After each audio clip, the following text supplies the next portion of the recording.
Om Ajnanatimirandasya Jnananjana Shalakaya Chakshurunmilitam Mena Tasmai Shri Gurave Namaha Shri Chaitanya Manobishtam Stapitam Mena Bhutale Swayam Rupa Kadamahyam Dadati Swapadantikam Vandeham Shri Gurun Shri Yuta Padakamalam Shri Gurun Vaishnavamscha Shri Rupam Sagrajatam Sagana Raghunatanvitam Tam Sajivam Sadvaitam Savadutam Parijana Sahitam Krishna Chaitanya Devam Shri Radha Krishna Padan Sagana Lalita Shri Vishakanvitamscha He Krishna Karuna Sindhu Dina Bandho Jagatpate Gopesha Gopika Kanta Radha Kanta Namostute Tapta Kanchana Gaurangi Radhe Vrindavaneshwari Vrishabhanu Sute Devi Pranamami Hari Priye Vancha Kalpatarubhyascha Kripa Sindhubhya eva cha पतितानां पावनेभ्यो वैष्णवेभ्यो नमो नमः जय श्री कृष्ण चैतन्य प्रभु Nityanand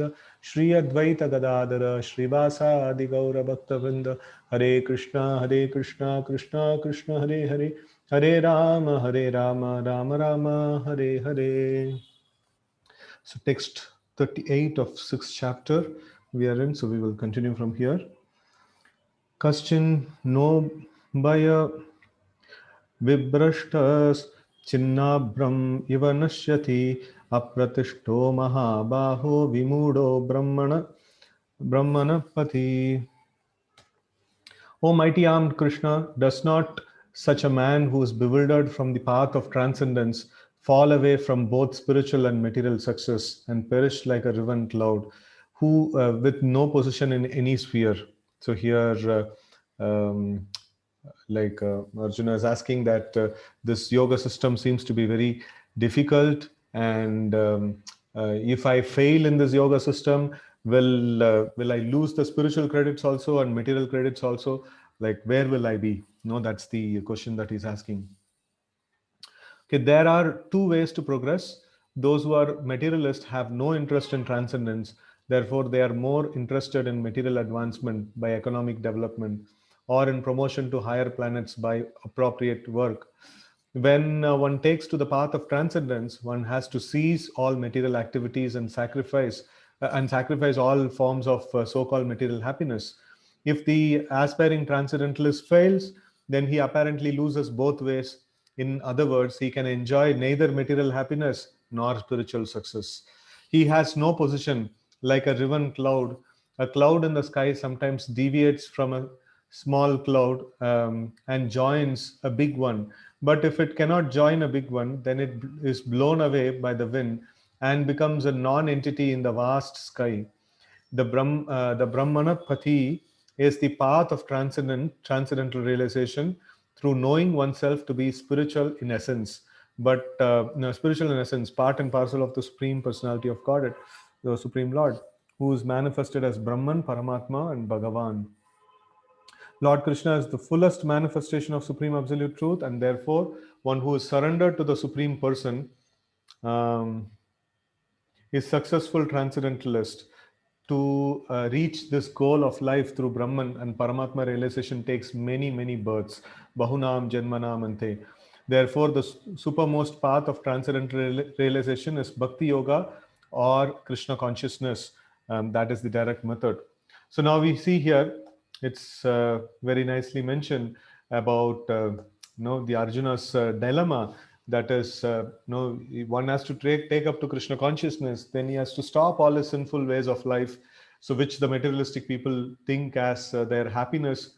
So they have to give up all these happiness, material happiness, and then if he doesn't achieve the spiritual success, then he's not there, not here. Then what's the point?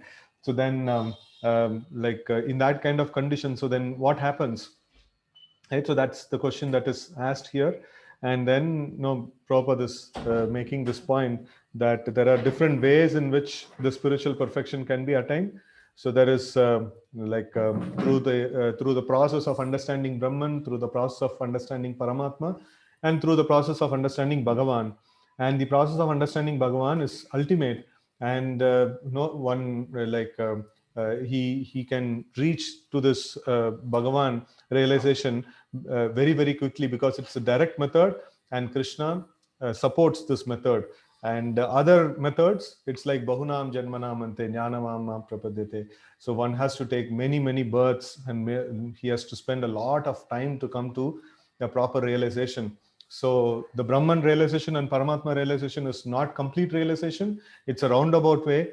And being a roundabout way, it is also time consuming. And Bhagavan realization is the ultimate and the direct method. And being the direct method, it takes very less time to achieve this realization. Okay. Text 39. Etanme samshayam Krishna chetum arhasi achetasah asheshatah tvad anya samshayasya cheta nahi upapadyate. This is my doubt, O Krishna, and I ask you to dispel it completely. But for you, no one is to be found who can destroy this doubt.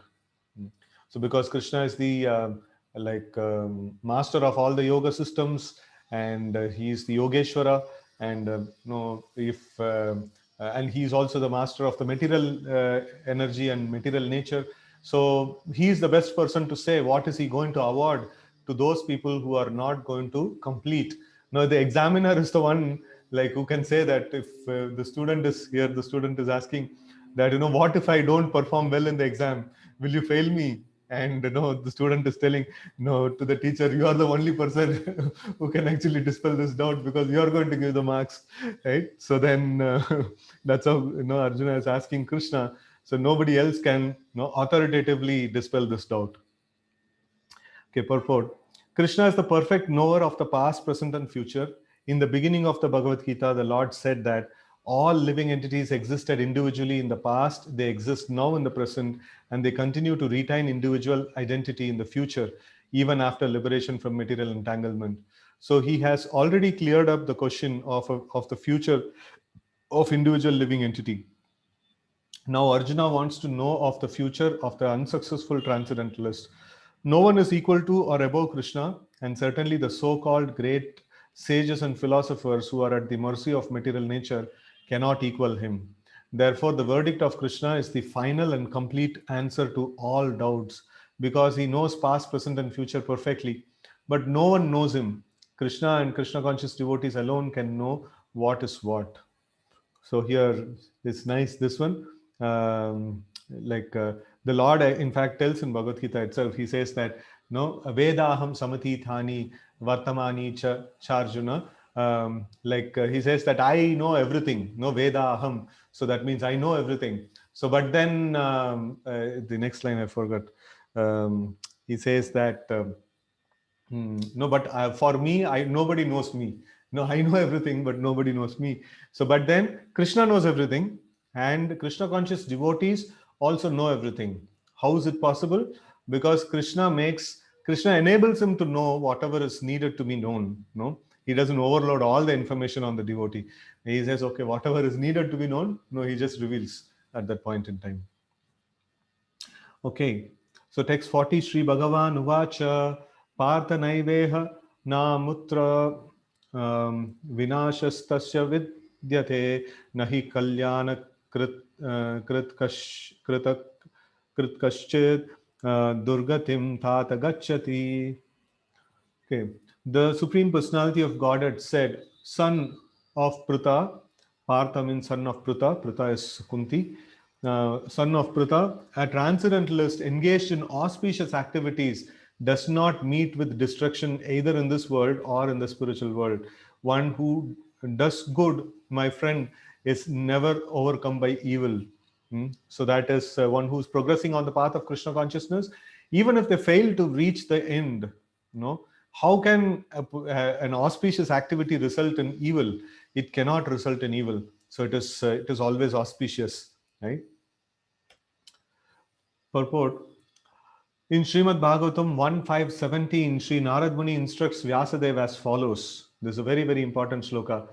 Tyaktva swadharmam charanam bhujam harer bhajan apakvota pathe tato yadi yatra kva va badra abhudamushyakim ko varta apto bhajatam swadharmatah. So tyaktva swadharmam. Tyaktva means to give up. Tyaktva swadharmam, like one has given up his swadharma, one's own occupational duty, And then what did he do? Charanambujam Harer. No, he took the complete shelter of the Supreme Personality of Godhead. And then Bhajan Apakwa. So he took shelter of Supreme Personality of Godhead, but then his bhajana, his devotional service, is apakwa. No, it is not very pakka. It is still incomplete. So, like atha patet tato yadi. No, like what is a loss in such a kind of this one? But yatra kva va badra abu damushakim ko varta apto bhajatam swadharmatah. If somebody gives up the devotional service to the Lord, and if he perfectly follows all the rules and regulations of the swadharma or one's occupational duty, what is the gain that he gets? No, by this whole thing. No, it is not. It is not like very much beneficial, right? So it's not very beneficial. So that's what here it's mentioned. So let's see the translation. If someone gives up all material prospects and takes complete shelter of the Supreme Personality of Godhead, there is no loss or degradation in any way. On the other hand, a non-devotee may fully engage in occupational duties and yet not gain anything, right? So that is the position of a devotee and a non-devotee. Even if a devotee, he doesn't complete the process of Krishna consciousness, there is no loss or degradation. Whatever he has progressed, it is preserved. And on the other hand, if somebody gives up devotion and follows perfectly the material things, what's the gain? Okay. So for material prospects, there are many activities, both spiritual and customary. A transcendental is supposed to give up all material activities for the sake of spiritual advancement in life. That is Krishna consciousness. One may argue that by Krishna consciousness, one may obtain the highest perfection if it is completed. But if one does not attain such perfectional stage, then he loses both materially and spiritually. He neither enjoyed materially and neither enjoyed spiritually. So it is enjoined in the scriptures that one has to suffer the reactions for not executing prescribed duties. Therefore, one who fails to discharge transcendental activities properly becomes subjected to these reactions. So, like if I don't do my prescribed duties, no, then it is punishable. And for taking up devotional service, one has to give up prescribed duties. So, and if he perfects the devotional service, then it is good. So, but then if he doesn't perfect, then what will happen? Then he is neither here nor there. Especially it talks about sannyas and things like that. So, if somebody is renouncing, then he has the like responsibility towards the family, but he can renounce at only one cost, that he becomes very very solidly attached to Krishna and performs the dharma of renounced ashram properly, and then achieves perfection. So but here it's mentioned that even if a person gives up the this one material activities or the prescribed activities or his duties, and then somehow or other he became serious in Krishna consciousness, so then it's still okay. No, nothing, there is no loss over there. So but then no, if he doesn't become perfect in Krishna consciousness also, but he just attempted it, but he didn't become perfect, but in the process he gave up his duties, which is very very essential, and not performing which he will get no sins. So now he is in a precarious condition. He is neither here nor there. So such kind of this one position has come. So what is the position of such person? So the Bhagavatam assures the unsuccessful transcendentalist that there need be no worries, even though he may be subjected to reactions for not perfectly executing prescribed duties, he is still not a loser, because auspicious Krishna consciousness is never forgotten, and one so engaged will continue to be so even if he is low born in the next life. On the other hand, one who simply follows strictly the prescribed duties need not necessarily attain auspicious results if he is lacking in Krishna consciousness. The purport may be understood as follows: humanity may be divided into two sections, namely the regulated and non regulated. Those who are engaged simply in the bestial sense gratification without knowledge of their next life or spiritual salvation belongs to non-regulated section. No, they are like beast, they are like animals. No, they are enjoying sense gratification, so they are called as non-regulated section of population. And those who follow the principles of prescribed duties in scriptures are classified amongst the regulated section. The non-regulated section, both civilized and not civilized, educated and not educated, strong and weak, are full of animal propensities. Their activities are never auspicious because while enjoying the animal propensities of eating, sleeping, defending, and mating, they perpetually remain in material existence, which is always miserable. On the other hand, those who are regulated by scriptural injunctions and thus rise gradually to Krishna consciousness certainly progress in life. So those who are following the path of auspiciousness can be divided into three sections, namely the followers of scriptural rules and regulations who enjoy material prosperity, and those who are trying to find ultimate liberation from material existence, and those who are devotees in Krishna consciousness. Right? So, like just in the previous paragraph, Prabhupada is dividing the section into two. One section of people is they are regulated, they are following according to the scriptures, and another section is they are not following according to the scriptures, but they are just like animals, without any restriction. They are just trying to exploit the world. And in this paragraph, Prabhupada again divides the section of people in different ways. So here, those who are following the path of auspiciousness can be further divided into three sections. That is, those who are following the scriptures. So who are they? The followers of the scriptural rules and regulations, who are enjoying material prosperity, right? So there are people who are following scriptures just because they will get punya and they will get more material prosperity. And there are people who are following studying the scriptures for attaining liberation from this world. And there are people who are studying the scriptures just to please the Supreme Lord Krishna. So these are all the three different classes of people. So those who are following the rules and regulations of scriptures for material happiness may be further divided into two classes. So those who are fruitive workers and those who desire no fruits for sense gratification. So this is like Prabhupada is explaining the yoga ladder here. He's telling the grossest is the sinful person, and then next is there are anyway. After reading this, we will put a graph, then we'll understand. So those who are after fruitive results for sense gratification may be elevated to higher standard of life, even to the higher planets, but still, because they are not free from material existence, they are not following the truly auspicious path. And the only auspicious activities are those which lead one to liberation. Any activity which is not aimed at ultimate self-realization or liberation from material bodily concept of life is not at all auspicious. So activity in Krishna consciousness is the only auspicious activity, and anyone who voluntarily accepts all bodily discomforts for the sake of making progress on path of Krishna consciousness can be called a perfect transcendentalist under severe austerity. And because the eightfold yoga system is directed towards ultimate realization of Krishna consciousness, such practice is also auspicious, and no one who's trying his best in this matter need fear degradation. So nobody need to fear that he will degrade. So now we will just put a small graph here. What we studied now. So we saw that the whole population. So this is like whole set of population,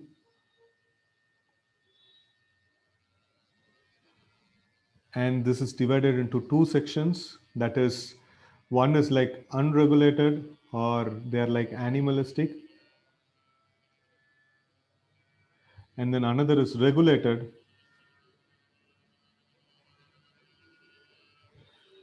And in the regulated section, then again there is like three divisions. So one wants enjoyment, and another wants liberation, and another wants Krishna consciousness. And the person who is trying to enjoy, it is further divided into two. That is, one who wants to enjoy the fruits of the work, and one who doesn't want to enjoy, nishkama.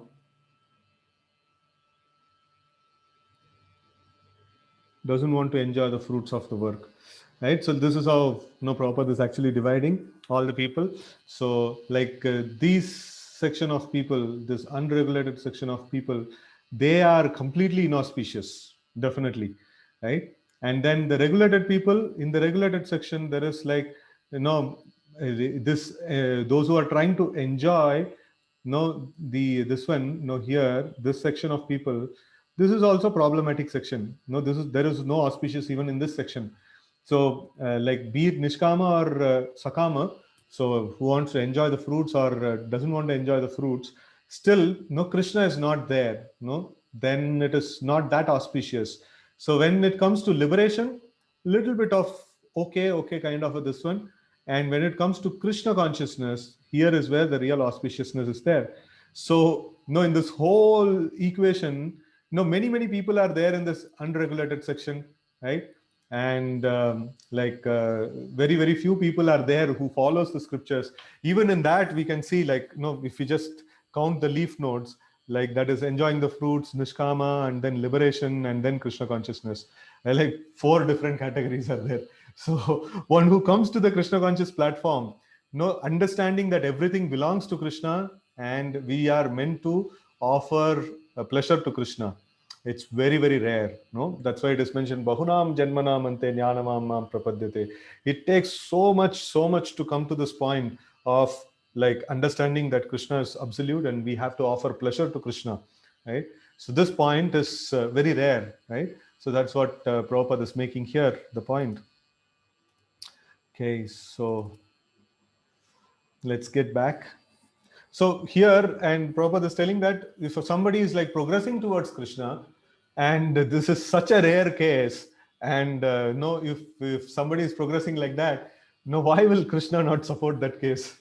So it's like Krishna's desire is that we all get back to him, and then like it's hardly anybody gets back. It's like hardly any customer comes. So to the shop, then the shopkeeper, if somebody comes, like he'll be like, even if he's walking out, hey, don't go. Like, no, I'll give you some concession. Don't don't go away, right? So that's how Krishna is also like very lenient, not to those people like who wants to come to the path of Krishna consciousness. No, he makes sure that the quality is there. No, he's going to put us through a lot of tests, to take us, make us completely pure. But he's always going to be there with us. One time, one devotee explained that no, Krishna, this materialist, is given punishments. They are like a soft clay is being stamped upon by a potter. So it's like there is no support. You just get beatings. So according to the karma, like we just keep getting beatings by the material nature. There is no personal intimacy and things like that over there. So, but then the devotees of the Lord, they are very special. So the potter takes a little bit of clay and then he puts it on the wheel and he shapes the clay. And when he's shaping the clay, to make a pot, he's beating the pot on different sides.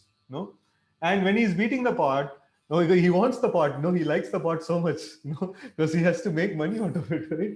So the potter is keeping a hand inside, and then he's giving protection to the pot, right? So when Krishna is dealing with his devotees, he is shaping up the devotee, and then he is keeping a safe hand within the pot, so that the pot will not be broken. So in the same way, like Krishna is shaping us up with beatings, but then he's always there. His hand is always there with us, right? So that's the important aspect here. Okay, text 41. Prapya punyakritam lokan ushitva shashwati smaha suchinam srimatam gehe yoga brashto bijayate. So the unsuccessful yogi, after many years of enjoyment on the planets of pious living entities, is born into a family of righteous people or into a family of rich aristocracy. So this is the benefit of even if we not fully complete the process of Krishna consciousness. Either we will be born in a very nice pious family, where Krishna consciousness is possible to execute, or we will be born in a very rich aristocratic family, so where there is no tension for the basic needs of life, so that we will continue the Krishna consciousness. Okay, purport. The unsuccessful yogis are divided into two classes. One is fallen after very little progress, and one is fallen after a long practice of yoga.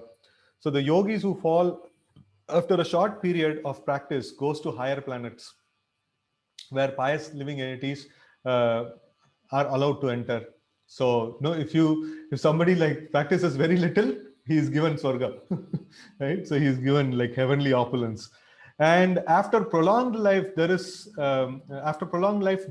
is sent back to this planet to take birth in the family of righteous Brahmanas, Vaishnavas, or of aristocratic merchants. The real purpose of yoga practice is to achieve the highest perfection of Krishna consciousness, as explained in the last verse of this chapter. So here, somebody may read this and say, okay, this is like amazing. So if somebody just progresses a little bit, then he's going to get heavenly opulence. And after that, he's going to be born in a Brahmana family or a Vaishnava family. So then this is like really amazing, this one. But actually, this is like substandard result. The real result is that we have to go back to the spiritual world and we have to attain the lotus feet of Krishna, right? So that's the real goal. So we can imagine the substandard goal is so attractive, So what about the real goal? The real goal is really very attractive, right? Okay. So the real purpose of yoga practice is to achieve highest perfection of Krishna consciousness, as explained in the last verse of this chapter.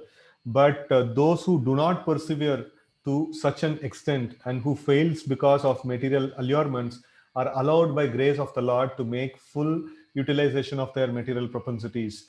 And after that, they are given opportunity to live prosperous lives in righteous aristocratic families.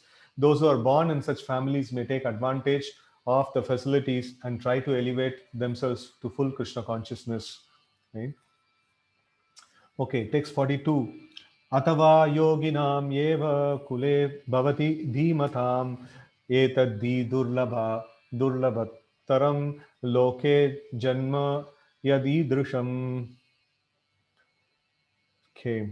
Or if unsuccessful, after long practice of yoga, he takes his birth in in the family of a transcendentalist uh, who are surely great in wisdom. Certainly, such birth is rare in this world.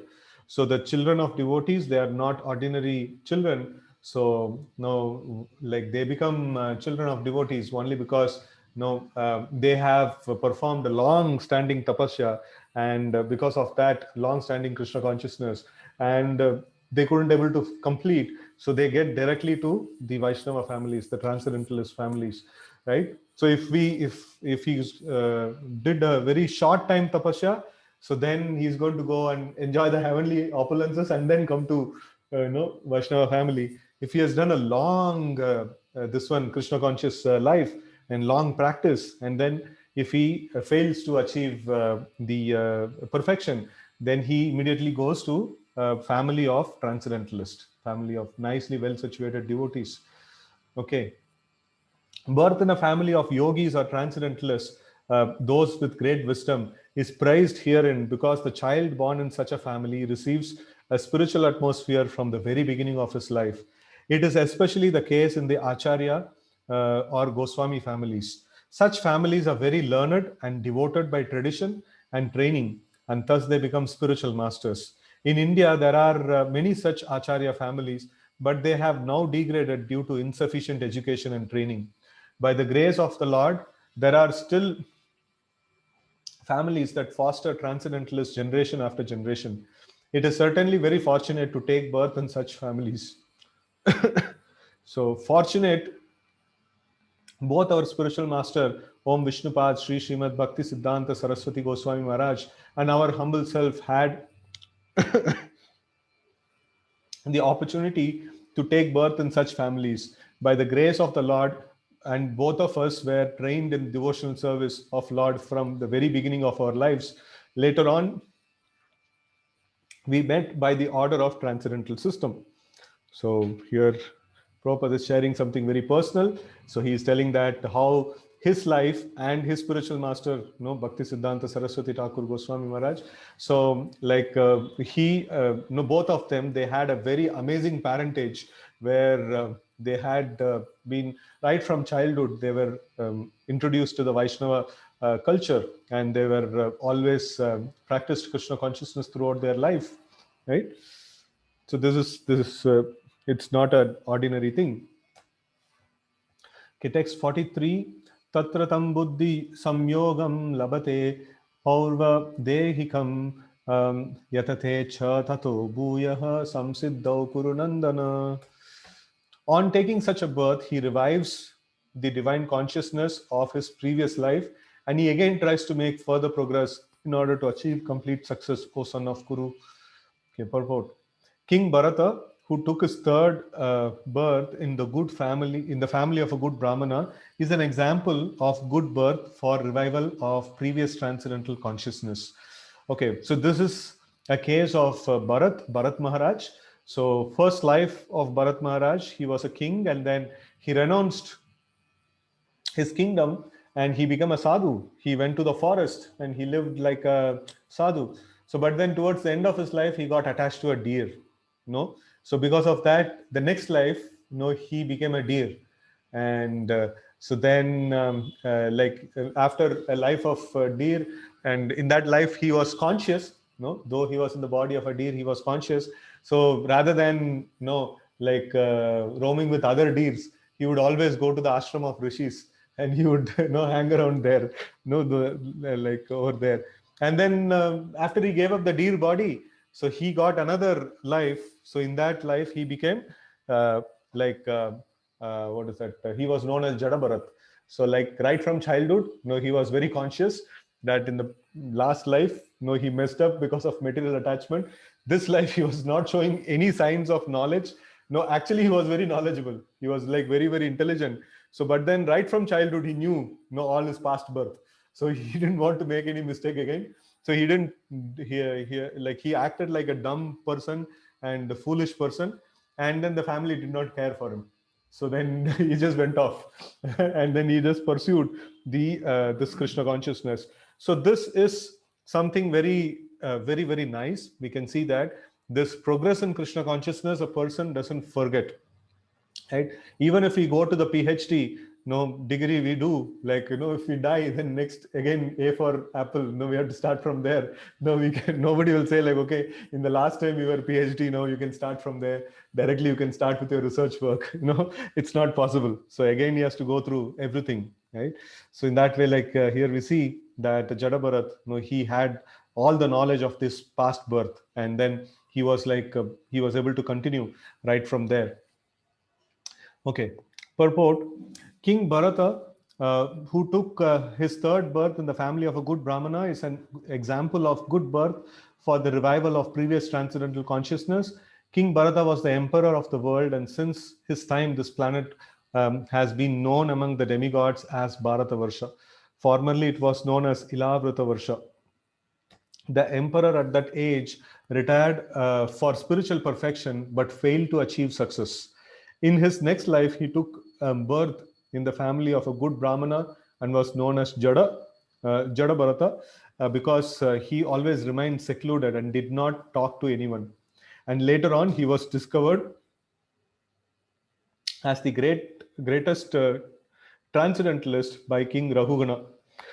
From means like once Jadabharat was roaming in the forest, and then he was this King Rahugana was going past the forest, and he was carried in a palanquin, and in the palanquin four people have to carry, and one person became sick or something like that, and they were trying to find somebody who's like really strong who can carry, and they found this Jadabharat and he was like really strong in his body, and they just caught him and put him on this one, and he was not walking properly. The palanquin was going up and down and up and down, and it was like the king became very angry, and he came down and he starts chastising him, saying that why are you doing like this. So then Rahugana starts speaking. This is the first time ever he speaks in his life, and when he speaks such amazing philosophical truths that the king understood that this is not an ordinary person. So he is a great sage, great saint, and then he became the disciple of Jadabharat, right? So in this way, he was understood as a great transcendentalist by King Raghuvana. So from his life, it is understood that transcendental endeavors or the practice of yoga never goes in vain. By the grace of the Lord, the transcendentalist gets repeated opportunities for complete perfection in Krishna consciousness. Hari Hari. That's amazing. Text 44. पूर्वाभ्यासेन तेनैव ह्रियते हि अवशोऽपि सः जिज्ञासुर अपि योगस्य शब्द ब्रह्माति वर्तते. By the virtue of divine consciousness of his previous life, he automatically becomes attracted to the yogic principles even without seeking them. Such an inquisitive transcendentalist stands always above the ritualistic principles of scriptures. Right? So here we see that there are many people who are naturally attracted to Krishna consciousness. No, nothing much needs to be done. So just simply give them a little knowledge. They just want to surrender unto the Lord. So it means like they have made lots and lots of spiritual advancement in the previous life, that they become immediately attracted to the yogic principles, without even seeking them, right? So such an inquisitive transcendentalist stands always above the ritualistic principles of scriptures. He's made all, somebody has to be purified by samskaras. So much of procedures have to be done to come to a transcendental stage. But if somebody is naturally attracted, that means all the samskaras are done in the past life. So he just have to go fast. That's all. Okay, purport. Advanced yogis are not very much attached to the rituals of scriptures, but they automatically become attracted to the yoga principles, which can elevate them to complete Krishna consciousness, the highest yoga perfection. In the Srimad Bhagavatam 333.7, such discharge of Vedic rituals by advanced transcendentalists is explained as follows. Aho bata swapachato grahiyan yad jivagre vartate namutupyam te pustapaste juhuva shanurarya brahmanuchur nama grananti ete. So aho bata swapacho. Swapacho means like dog eater. So if a dog eater, so but then yet jivagre, in his tongue, vartate nama tubhyam. If he is chanting the names of the Lord, so then it is understood tepus tapaste juhuha shanurarya brahmanuchur nama grananti. So he must have performed all kinds of rituals and all kinds of purificatory processes, everything he must have performed. That is how he is able to come to the point of chanting the names of the Lord. Otherwise, it is not possible to come to the point of chanting the names of the Lord, right? So it said, "O my Lord, persons who chant the holy names of your lordships are far, far advanced in spiritual life, even if born in the families of dog eaters. Such chanters have undoubtedly performed all kinds of austerities and sacrifices, bathed in the sacred places, and finished all scriptural studies." Right? So this is this one, it's the coming to the point of chanting the names of the Lord is not easy. No. Okay. The famous example of this was presented by Lord Chaitanya, who accepted Thakur Haridas as one of his most important disciples. Although Thakur Haridas happened to take his birth in a Muslim family, he was elevated to the post of Namacharya by Lord Chaitanya due to his rigidly attended principle of chanting 300,000 names of Lord daily. That is Hare Krishna, Krishna Krishna, Hare Hare, Hare Ram, Ram Ram, Hare Hare. So this is like counted as one name. Hare is counted as one name and Krishna is counted as one name. So like that, 300,000 names means 192 rounds. Practically, it's like 24 hours. He used to chant constantly. And because he chanted the holy name of Lord constantly, it is understood that in his previous life he must have passed through all ritualistic methods of the Vedas known as Shabda Brahma. Unless, therefore, one is purified, one cannot take to the principles of Krishna consciousness to become engaged in the chanting of holy name of the Lord, that is Hare Krishna, right? So it is unless one has purified, sufficiently, he will not be able to get the determination to chant the holy names of the Lord. Yesham tvantagatam papam jananam punya karmanam te dvandva moha nirmukta bhajate mam dridavitah. So bhajante mam dridavitah. So it's like, one who has cleared all his sinful reactions in the past lives, and then he becomes almost pure. So only he can take up Krishna consciousness very solidly, and very with lot of determination, right? So if determination is not there, that means lot of sinful reactions is pending. That's why the determination is not coming. So, but if they can focusedly practice the Krishna consciousness, Krishna consciousness can destroy all the sins very quickly, and they will come to the platform of executing determined devotional service, right? So that's the benefit of practicing Krishna consciousness. Okay, text 45.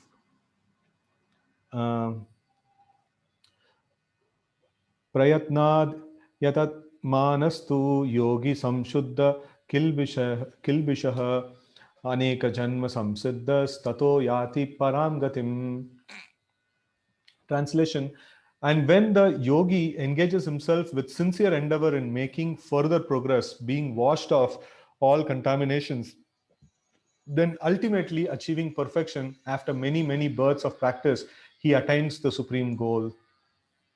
So yogi takes, generally the other paths, like other than Krishna consciousness, it takes a lot of time. People go through a lot of time. So a person in a particular righteous, aristocratic, or sacred family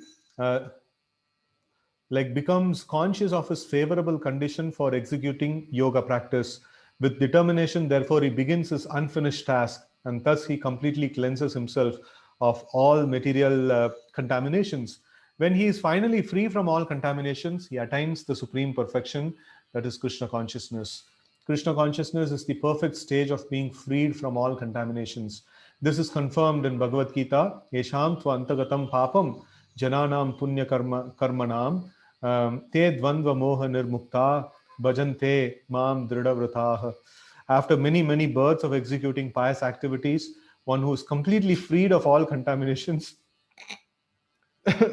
and from all illusory dualities, one becomes engaged in transcendental loving service of the Lord. Okay, text 46. um, tapasvibhyo adhiko yogi jnanibhyopi matodika karmabhyaschadiko yogi tasmad yogi bhavarjuna. A yogi is greater than the ascetic, greater than the emphorist. Emphorist means philosophical speculator, and greater than the fruitive worker, that is karma yogi. So therefore, O Arjuna, in all circumstances be a yogi. A fruitive worker is somebody who's attached to karmi. So purport: when we speak of yoga, we refers to linking our consciousness with the supreme absolute truth. Such a process is named differently by various practitioners in terms of particular method adopted. When the linking process is predominantly fruitive activities, it is called karma yoga, and when it is predominantly emphorical, it is called jnana yoga, and when it is predominantly in devotional relationship with the Supreme Lord, it is called bhakti yoga. So all paths are the same, no? All of them are yoga, no, paths to reach the God. But then what is the prominence in their method of practice? No, in that way the yoga is named. Bhakti yoga or Krishna consciousness is the ultimate perfection of all yogas, as will be explained in the next verse. The Lord has confirmed herein the superiority of yoga, but he has not mentioned that it is better than Bhakti yoga. No, here he's talking about that Ashtanga yoga. He's telling no, it's better, better than your jnana and better than your karma yoga. This Ashtanga is little more better. So why don't you become a yogi, Arjuna? No, he's telling in that way. So, but then here Prabhupada notes that Krishna is not telling that Dhyana Yoga or Ashtanga Yoga is better than Bhakti Yoga. He's not mentioning that. He's putting other yogas and he's telling that, no, this Ashtanga Yoga is better than that. So why don't you do that? So then, okay, let's continue the purport. Bhakti Yoga is full spiritual knowledge and therefore nothing can excel it. Asceticism without self-knowledge is imperfect. Emphoric knowledge without surrender to the Supreme Lord is also imperfect. And fruitive work without Krishna consciousness is a waste of time. Therefore, the most highly praised form of yoga performance mentioned herein is Bhakti Yoga, and this is still more clearly explained in the next verse. So, yoginam api sarvesham madgathenantaratmana shraddhavan bhajate yomam same yukta tamo matah. So here Krishna is telling Bhakti Yoga. Why we say Bhakti Yoga? Madgathenantaratmana. So one who is like completely abiding in me, always thinking of me. No, madgata. So that is like Bhakti Yoga. Shraddhavan bhajate. So this is another aspect. Bhajadatu means to engage in the service. No, like that is where the bhajadatu is used in the Sanskrit. So here bhajate and bhakti comes from the same root. So here specifically Krishna is talking about Bhakti Yoga. He's telling yoginam api sarvesham. So of all the yogis, madgatena antaratmana shraddhavan bhajate yomam same yukta tomo mata. Such a person is like, is my devotee and he is fully engaged. And of all yogis, the one with great faith, who always abides in me, thinks of me within himself and renders transcendental loving service to me, he is the most intimately united with me in yoga and is the highest of all. That is my opinion. Okay, purport. The word bhajate is significant here. Bhajate has its root in the verb bhaj, which is used when there is need of service. So the English word worship cannot be used in the same sense as bhaja. So worship means to adore or to show respect or honor to worthy one. But service with love and faith is especially meant for Supreme Personality of Godhead. So one can avoid worshipping a respectable man or a demigod and may be called discourteous, but one cannot avoid serving the Supreme Lord without being thoroughly condemned. So the Supreme Lord is the Lord and Master of everything and everyone. And if we don't render service to Him, that means we are very, very adama, very fallen, very, very condemned. Only condemned person cannot worship the Supreme Lord. So only a deeply fallen person cannot worship the Supreme Lord. Rest everyone should be able to. Anybody who is proper, like anybody who is pious and who is like properly situated, must be worshipping the Supreme Lord, right? So here Prabhupada is telling that if a respectable man is not worshipped, so then we may be called as a discourteous, like he doesn't have sufficient courtesy to properly honor a respectable man. But then, if we are not worshipping the Supreme Lord, that means like we are condemned. It's like very, very pathetic condition actually. That is. So every living entity is part and parcel of the Supreme Personality of Godhead, and thus every living entity is intended to serve the Supreme Lord by his own constitution. Failing to do this, he falls down. The Bhagavatam 11.5.3 confirms this as follows. Yayesham purusham sakshad atma prabhavam ishwaram na bhajanti avajananti sthanad brashtad patantyada. Sthanad brashtad. Patanti means to fall. Other means like into darkness. Who is that? Na bhajanti avajanati. Jananti. So na bhajanti means like one who doesn't worship the Supreme Lord. He is sthanad brashtad. Brashta means like lost his position, and then patanti other. He falls down into darkness.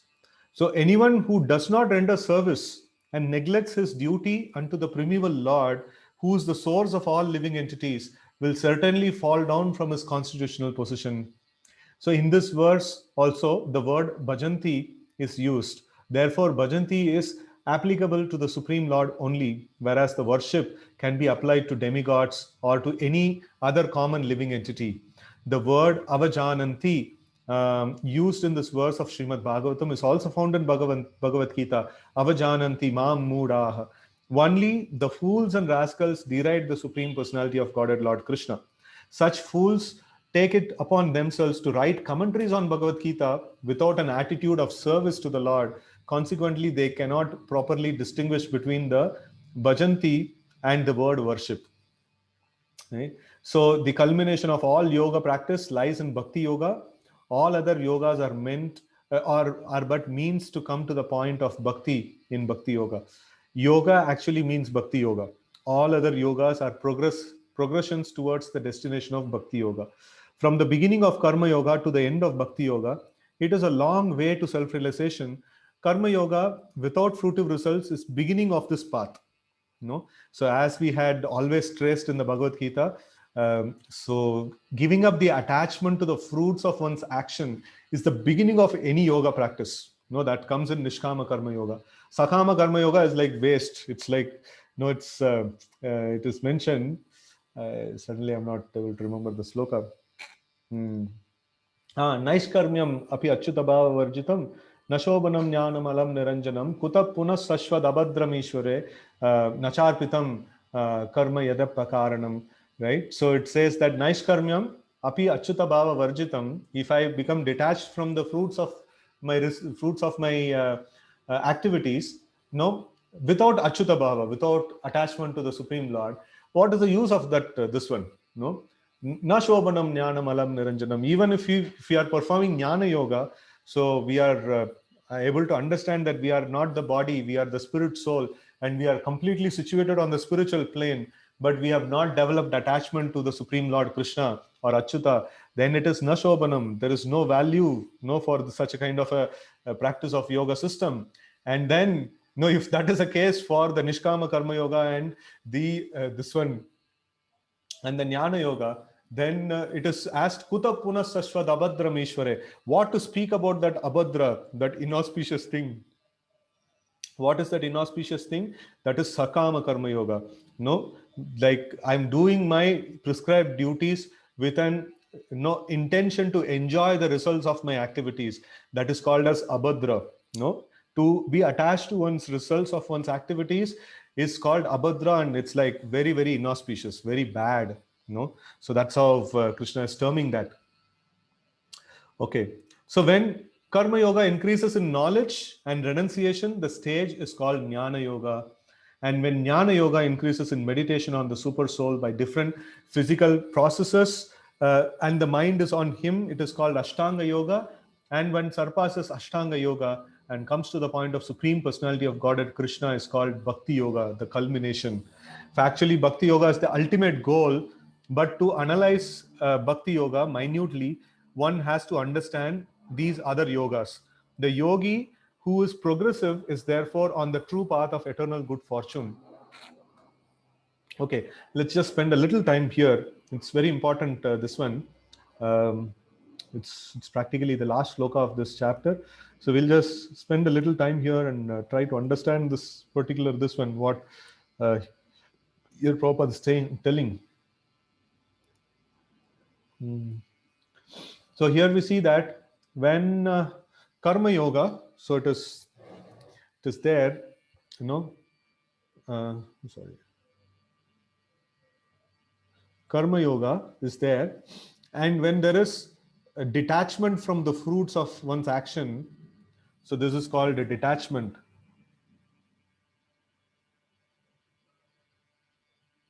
Detachment from the fruits, then it results in jnana. So that means I can understand body and soul, right? So what is matter, what is spirit? So that is jnana. So then if it goes still further, no, this is called this is called the um, like actually confidential knowledge in Bhagavad Gita. So the knowledge about body and soul. And then still further is the meditation on the Paramatma. So that is uh,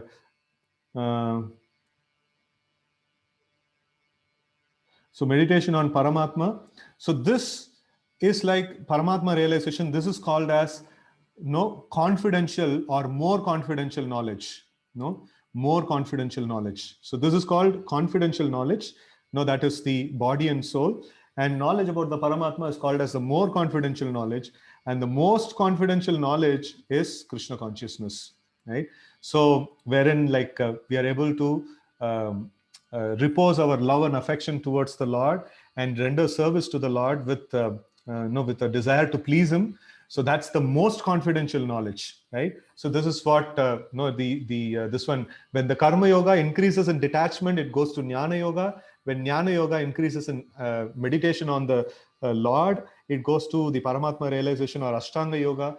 And when when the attachment to the Supreme Lord increases, and then we want to render service to Him for His pleasure, so then it becomes most confidential knowledge, right? So that's how this three different confidentiality, like we will see Krishna keep telling in the Bhagavad Gita that, no, I'm going to give you more confidential knowledge, and this is the most confidential knowledge. He'll keep on speaking about this. So it is like body and soul, then the Paramatma realization, and the Bhagavan realization. So that's how this thing progresses. So this yoga practice is like that, right? So let's get back to our shloka. Okay. Factually, Bhakti Yoga is the ultimate goal. But to analyze Bhakti Yoga minutely, one has to understand other yogas, because, like, what are the stages? It is there, and if we don't understand other yogas, then we may just think that we are doing bhakti. No, maybe, like, we are not actually doing bhakti. No, we are stuck up in like a desire for liberation, or desire for some other things, or probably we are just in the karma yoga, or some attached to some results and things like that.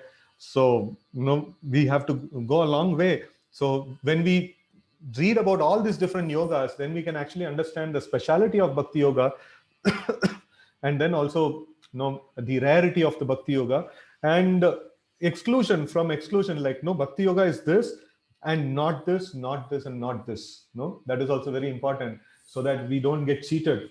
A lifetime of practice, and then you say, like, no, you didn't do bhakti yoga. So then it will be a problem, right? So we should be very careful with these definitions. Okay, the yogi who is progressive is therefore on the true path of eternal good fortune. One who sticks to a particular point and does not make further progress is called by that particular name, right? So karma yogi, jnana yogi, dhyana yogi, or raja yogi, hatha yogi, etc., right? If one is fortunate enough to come to the point of bhakti yoga, it is to be understood that he has surpassed all other yogas. Therefore, to become Krishna conscious is the highest stage of yoga. Just as when we speak of Himalayas, we refer to the world's highest mountains, of which the highest peak is Mount Everest, is considered to be the culmination, right?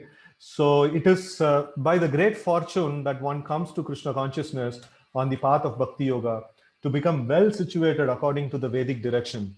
The ideal yogi concentrates his attention on Krishna, who is called Shama Sundara, who is as beautiful as who's as beautifully colored as a cloud, whose lotus-like face is as effulgent as the sun, whose dress is brilliant with jewels, and whose body is flower garlanded, right? So this is a very nice meditation on the Rupa Dhyana. So, like, on the Sham Sundar form of the Lord, this is the culmination of all the various forms of the Lord, right? So, as Prabhupada was mentioning about the Mount Everest, it's the highest of all the distance. The same way, like, this is the highest of all the forms of the Lord. Okay, so illuminating all sides is his gorgeous luster, which is called Brahma Jyoti. He incarnates in its different forms, such as Rama Adimurtishu, Kala Niyamena Tishtan, Nana Avataram Akurod Bhuvaneshu Kintu, Krishna Swayam Samubhavat Paramapumanyo Govindam Adipurusham Tamaham Bhajami. Right? So he incarnates in such forms as Rama, Narsimha, Varaha, and Krishna, the Supreme Personality of Godhead. And he descends like a human being as the son of Mother Yashoda, and he is known as Krishna, Govinda, and Vasudev. He is the perfect child, husband, friend, and master, and he is full with all opulences and transcendental qualities. If one remains fully conscious of these features of the Lord, he is called the highest yogi. This stage of highest perfection in yoga can be attained only by bhakti yoga and is confirmed in all Vedic literatures. Yasya deve para bhaktir yata deve tata guru tasya katita hi artah prakashante mahatmanah. Only unto those great souls who have implicit faith in both the Lord and spiritual master are all the imports of Vedic knowledge automatically revealed. So it's not mentioned only those who have read Bhagavad Gita 100 times, no, the knowledge is revealed to them. So it's like very clear. Those who have implicit faith in both the Lord and the spiritual master. No, if we are attached to Lord, that is not sufficient. We have to have implicit faith both in Lord and spiritual master. Then all the imports of the Vedic knowledge is automatically revealed. Right? So that's the way of understanding the knowledge. Okay. Bhakti Rasya Bhajanam Tad Iha Mutropadi Nai Rashyena Musmim Manaha Kalpanam Etad Eva Naishkarmyam. Bhakti means devotional service to the Lord, which is free from desire for material profit, either in this life or in the next. Devoid of such inclinations, one should fully absorb the mind in the Supreme. That is the purpose of Naishkarmya, that is Kopalakapani Upanishad. So these are some of the means for performance of bhakti or Krishna consciousness, the highest perfectional stage of yoga system. Thus in the Bhaktivedanta purport of 6th chapter of Bhagavad Gita, of Srimad Bhagavad Gita in the matter of Dhyana Yoga. Okay, there is something in the chat box. So Bhakti Yoga is utmost level to attain the Lord. Yes, no, this is the only way we can attain the Lord. In the Dhyana Yoga, the ultimate perfection is we'll get liberation into Brahma Jyoti. And Jnana Yoga, that is also ultimately like we get liberation in the Brahma Jyoti, not more than that. And Karma Yoga, like not even possible to get out of this world, no liberation for Karma Yoga. Right? So one has to come to Jnana Yoga, Dhyana Yoga to attain liberation. And if somebody has to enter into the spiritual planets, the Goloka Vrindavan or the Vaikuntha planets, they have to come to Bhakti Yoga.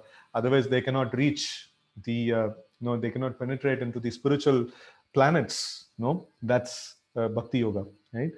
So with this, we will stop here. Right. So I'll very soon get back with the program for our Bhagavad Gita overview. I request all of you, once we get the message, like please forward it to your friends, and if they can register for it, it will be good.